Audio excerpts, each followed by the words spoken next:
Hi guys! Today's character was one powerful woman of her times. She was like a Michelle Obama in her world.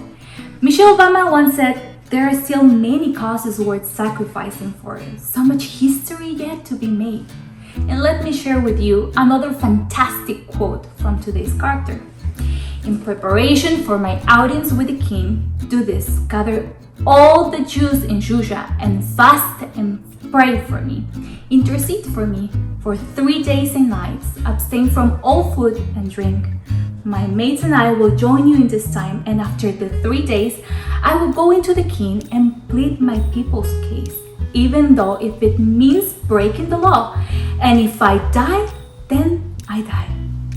What a statement. I don't know about you, but I have never been in a position where I have to make a decision to die for something or somebody.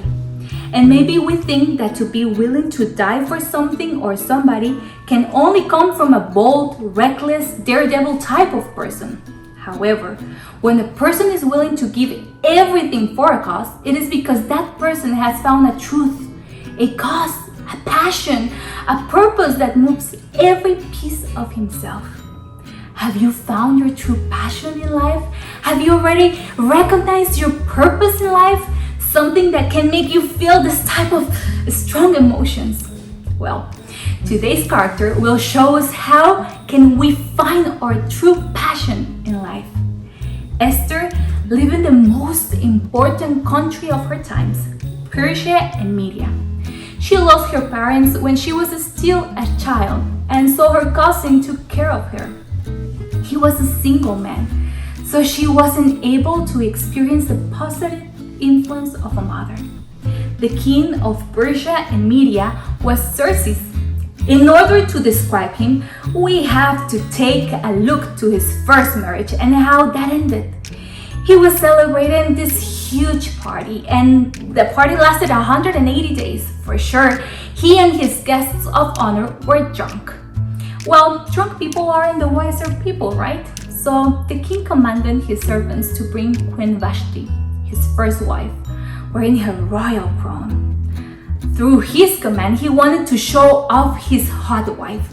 And yes, I'm saying hot because in that state of mind of the drunken man, he wasn't thinking exactly about her intrinsic qualities. Vashti refused to be part of that circus, so she refused to obey the king's command.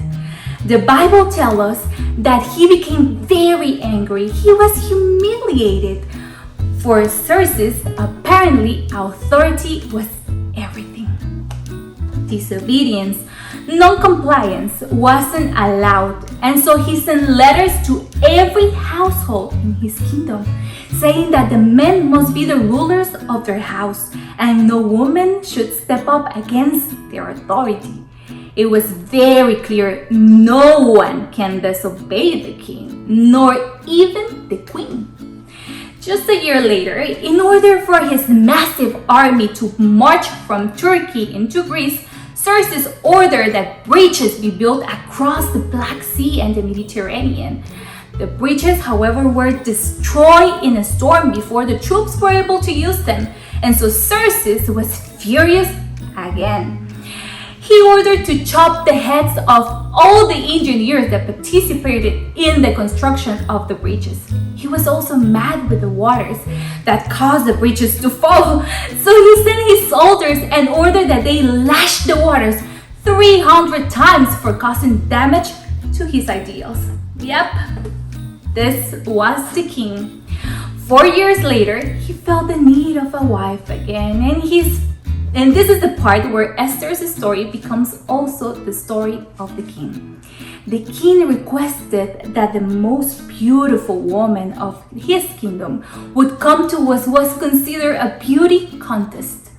But this contest was to last for a whole year. Just imagine, for the first 6 months, Esther received treatments with oils of myrrh and 6 with perfumes and cosmetics. All the women that were there were very beautiful, but Esther had something special that made her the favorite contestant in the eyes of the person who was in charge of them. I'm pretty sure she was beautiful inside. She was a Jew, God-fearing people. She had values, customs, and principles that made her different from the rest. So she grew closer to the person in charge, and he prepared her in such a way that the king fell completely in love with her when they met. She eventually became the queen. Time passed, and I can imagine Esther living in what it looked like a fairy tale. She lived in a palace, used the best makeup. She had her own designers, many people who served her, and she could travel anywhere, eat anything she wanted, and do whatever she wanted. She was the most important woman of the most important country in the whole world. We can say she had a good, comfy life. But that's the thing with life. Happiness is not about not having problems or having the perfect life. It's about living with a purpose. You enjoy life when you have a true passion, something that moves you. Life becomes awesome when you wake up knowing you are doing something good with what you have. But let's go back to the story. There was a man named Haman. He became very close with the king. He was an enemy of the Jews and made a plan to destroy them. He wanted to kill them all. And do you remember who was the Jew? Yeah, Esther. Haman manipulated the king, who didn't know Esther was a Jew, using the king's ego, which we know was huge. And so the king approved Haman's plan to exterminate every Jew. Dispatches were sent by the couriers to all the king's cities with the order to destroy, kill, and wipe out all the Jews, young and old, women and children, on a single day, the 30th day of the 12th month. When Mordecai, Esther's cousin, learned the news, he tore his clothes and put on an ashes as a sign of disagreement. Imagine all that was going on outside the palace. A whole nation was going to be killed. There was people crying in the street with anxiety and sadness. The palace where Esther lived was another world. She didn't have contact with the people. They were living in their very own privileged world. But someone told her about her cousin's distress, so she sent her most faithful servant to ask what was going on with Mordecai. The news were terrible. Mordecai sent a copy of the death edict. And he also sent a word to Esther, instructing her to go into the king's presence to beg for mercy and plead with him for her people. What were her options? She could be silent about her origin and save her life, and continue to live in her own little magic palace, or she could risk her life greatly to save a whole nation. Do you remember the king? How he sent his soldiers to punish the waters of the ocean for destroying his breaches? And the other time when his first wife unauthorized him in front of his people? If Esther decided to go and see the king without an invitation, she didn't have to guess what would happen to her. The law said that whosoever did this would die immediately. She had to decide between her travel-free, relaxing, and peaceful life, or pursue her purpose. What is a purpose? Purpose is accomplishing something that is meaningful and that can contribute to the world in which we live.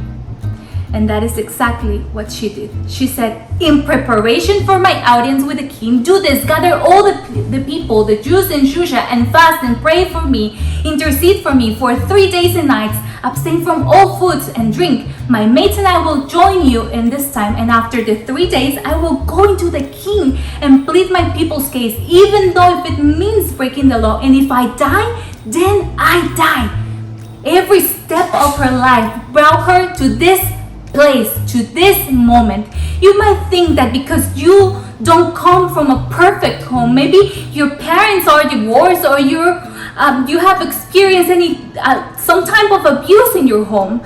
Maybe your father beats your mother and you grew up believing that you have issues because of that.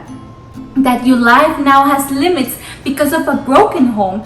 You need to know that every piece of your life is perfect and that is building a person with the specific characteristics that this world needs. This story has a happy ending. Esther went to see the king after much fasting and prayer, and the king, instead of killing her, listened to her and saved her people. The only one who died was Haman.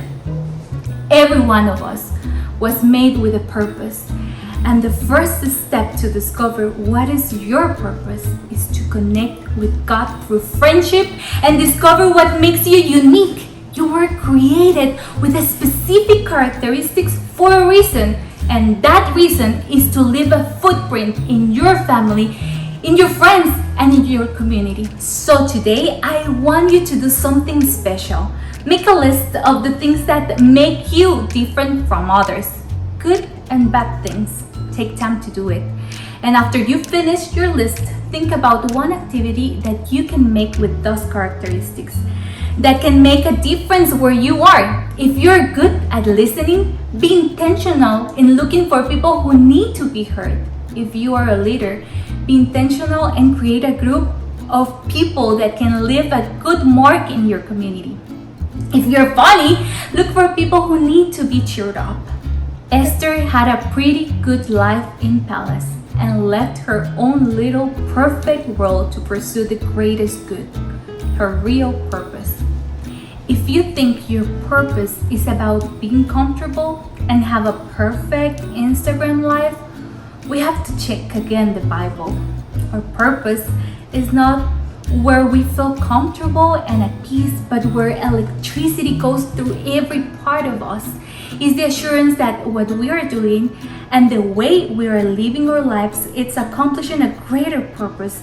Is the assurance in our hearts that every gift God has given us and the position where we are is being used by His hands. Over you and your life, there is a divine architect who has put together every piece of your life with a purpose. Even those things that seem to be a mistake are tools that will help you to be God's hands and voice.